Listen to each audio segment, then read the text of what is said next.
បាទសូមគោរពជម្រាបសួរលោកនាយកលោកគ្រូអ្នកគ្រូដែលទទួលបន្ទុក IT ឬក៏ទទួលបន្ទុកកិច្ចការរដ្ឋបាលទាំងអស់បាទអញ្ចឹងឥឡូវនៅក្នុងវីដេអូនេះខ្ញុំសូមធ្វើបង្ហាញអំពីបាទនៃការបង្កើតកាលវិភាគដោយសារវីដេអូមុនយើងនិយាយពីការបង្កើតកាលវិភាគក៏ប៉ុន្តែនៅពេលដែលលោកគ្រូអ្នកគ្រូពេលចូលទៅបង្កើតកាលវិភាគទៅលោកគ្រូអ្នកគ្រូនឹងជួបប្រទះថាបាទនៅពេលដែលលោកគ្រូអ្នកគ្រូរើសថ្នាក់ឬអីអញ្ចឹងហើយពេលចូលមកបង្កើតរហ័សអញ្ចឹងមកលោកគ្រូអាចរើសឈ្មោះបានក៏ប៉ុន្តែនៅពេលលោកគ្រូចូលមកកន្លែងមុខវិជ្ជាបាទកន្លែងមុខវិជ្ជាពេលនេះកន្លែងនេះដូចជាវិទ្យាសាស្ត្រអនុវត្តសិក្សាសង្គមវិទ្យាសាស្ត្រសិក្សាសង្គមអីចឹងគណិតវិទ្យាភាសាខ្មែរអញ្ចឹងលោកគ្រូអាចនឹងអត់មានបាទអាចនឹងអត់មានមុខវិជ្ជាទាំងអស់ហ្នឹងទេហើយចុះហេតុអីបានបោះខ្ញុំមានអញ្ចឹងបោះខ្ញុំមានដោយសារតែខ្ញុំបង្កើតបាទខ្ញុំបង្កើតហើយអញ្ចឹងរបស់លោកគ្រូគឺប្រហែលជាអត់មានទេអញ្ចឹងបើមានហើយលោកគ្រូក៏ធ្វើចុះប៉ុន្តែបើអត់មានទេតើលោកគ្រូគួរធ្វើម៉េចណាបាទអញ្ចឹងលោកគ្រូបើសិនបើអត់មានកន្លែងនេះទេបាទលោកគ្រូបិទចេញវិញអញ្ចឹងមកបន្ទាប់មកលោកគ្រូចុចកន្លែងនេះបាទចុចកន្លែងនេះហើយជ្រើសរើសយកការកំណត់ប្រព័ន្ធបាទការកំណត់ប្រព័ន្ធហើយបន្ទាប់មកបន្ទាប់ពីលោកគ្រូចុចកន្លែងនេះហើយលោកគ្រូមើលមកខាងឆ្វេងណានៅខាងឆ្វេងគេបាទអញ្ចឹងលោកគ្រូមើលមកខាងឆ្វេងបងអស់មកអញ្ចឹងខ្ញុំសូមដាក់ highlight បន្តិចណាបាទអញ្ចឹងនេះដាក់នៅខាងនេះលោកគ្រូចុចលើមុខវិជ្ជានេះបាទហើយក្រុមមុខវិជ្ជានេះបាទពេលចូលមកមុខវិជ្ជាវាមាន2គឺក្រុមមុខវិជ្ជាហើយនិងមុខវិជ្ជាអញ្ចឹងលោកគ្រូចុចបង្កើតក្រុមមុខវិជ្ជាមុនបាទចូលមកបង្កើតក្រុមមុខវិជ្ជាបាទអញ្ចឹងនេះជាមុខវិជ្ជាដែលមានស្រាប់ក៏ដូចជាមុខវិជ្ជាដែលខ្ញុំបានបង្កើតមួយចំនួនហើយបើសិនជាយើងមើលអត់ទេនេះអាចចុចកន្លែងនេះនេះចុចកន្លែង10នេះលេខ10នេះយើងចុចបែបនេះហើយយើងរើសខាងក្រោមនេះមកគឺ all នេះមកគឺទាំងអស់អញ្ចឹងមកចឹងវានឹងបង្ហាញទាំងអស់ហើយយើងមុខវិជ្ជាយើងមានប្រមាណវានឹងបង្ហាញយើងទាំងអស់បាទអញ្ចឹងឧទាហរណ៍ថាលោកគ្រូអត់មានមុខវិជ្ជាសិក្សាសង្គមនឹងទេបាទអត់មានមុខវិជ្ជាសិក្សាសង្គមនឹងទេអញ្ចឹងលោកគ្រូនេះចុចបង្កើតបាទចុចពាក្យបង្កើតណាបាទអូខេអញ្ចឹងលោកគ្រូចុចពាក្យបង្កើតហ្នឹងទៅពេលចុចពាក្យបង្កើតហើយដូចខ្ញុំដោយសារខ្ញុំបានបង្កើតមុខវិជ្ជាសិក្សាសង្គមហើយអញ្ចឹងខ្ញុំសូមចុចកន្លែងនេះបង្ហាញអញ្ចឹងពេលចុចទៅយើងនេះកន្លែងខ្ញុំនឹងកែសម្រួលវាពេលលោកគ្រូចុចពាក្យបង្កើតមិញណានេះវានឹងចេញមកបែបនេះវានឹងចេញមកបែបនេះហើយលោកគ្រូបំពេញបែបនេះទៅណាហើយលោកគ្រូជ្រើសរើសទៅបើទោះថាលោកគ្រូមានតែបឋមទេអញ្ចឹងលោកគ្រូជ្រើសរើសយកតែបឋមសិក្សាហ្នឹងទៅបាទជ្រើសរើសយកតែបឋមសិក្សាបែបនេះមក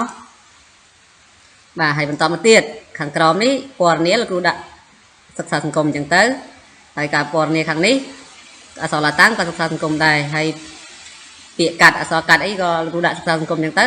បន្តមកលេខកូដនេះលោកគ្រូនេះដាក់យកលេខកូដដែលវាដាក់វាចេញឲ្យស្រាប់កន្លែងហ្នឹងគឺលំដាប់វាមានចេញលេខឲ្យស្រាប់អញ្ចឹងលោកគ្រូ copy លេខនេះមកដាក់ទៅនេះមកបានហើយហើយលោកគ្រូចុចរក្សាទុកទៅបន្ទាប់ពីលោកគ្រូចុចរក្សាទុកហើយបាទអញ្ចឹងខ្ញុំអត់រក្សាទុកទេណាខ្ញុំចុចបិទហើយបន្ទាប់ពីរក្សាទុកហើយវានឹងមានសិក្សាសង្គមបែបនេះបាទវានឹងមានសិក្សាសង្គមបែបនេះក៏ប៉ុន្តែលោកគ្រូអាចនៅកន្លែងកាលវិភាគនៅតែរកអត់ឃើញទៀតបាទអញ្ចឹងលោកគ្រូចូលមកកន្លែងនេះទៀតបាទជំហានបន្ទាប់ពីកន្លែងបង្កើតមិញណាអញ្ចឹងចូលមកកន្លែងមុខវិជ្ជាកន្លែងនេះបន្តមកទៀតអញ្ចឹងលោកគ្រូចុចកម្រិតថ្នាក់អញ្ចឹងមិញកម្រិតថ្នាក់ទី1ដល់អញ្ចឹងមកកម្រិតថ្នាក់ទី1អញ្ចឹងណាឬក៏ប៉ុន្តែមុខវិជ្ជាសិក្សាសង្គមពេលច្រើនគឺនៅទី3ទី4ដល់ទី4ទី5ទី6មិនមានថ្នាក់ទី1គឺមានវិទ្យាសាស្ត្រសិក្សាសង្គមអញ្ចឹងណាបាទអញ្ចឹងវិទ្យាសាស្ត្រសិក្សាសង្គមលោកគ្រូបង្កើតដូចគ្នាមិញអញ្ចឹងមកបាទចឹងឥឡូវយកកម្រិតទី4ថ្នាក់ទី4ហើយយើងយកទូទៅធម្មតាអញ្ចឹងមកបន្តមក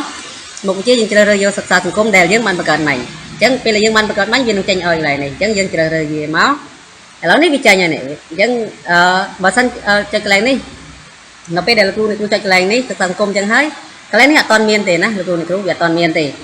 បាទអញ្ចឹងលោកគ្រូពេលចុចបែបនេះអត់ទាន់មានហើយលោកគ្រូចុចបង្កើតទៀតណាចុចបង្កើតបាទអញ្ចឹងខ្ញុំឧទាហរណ៍ថាខ្ញុំចុចបង្កើតកន្លែងនេះមួយទៀត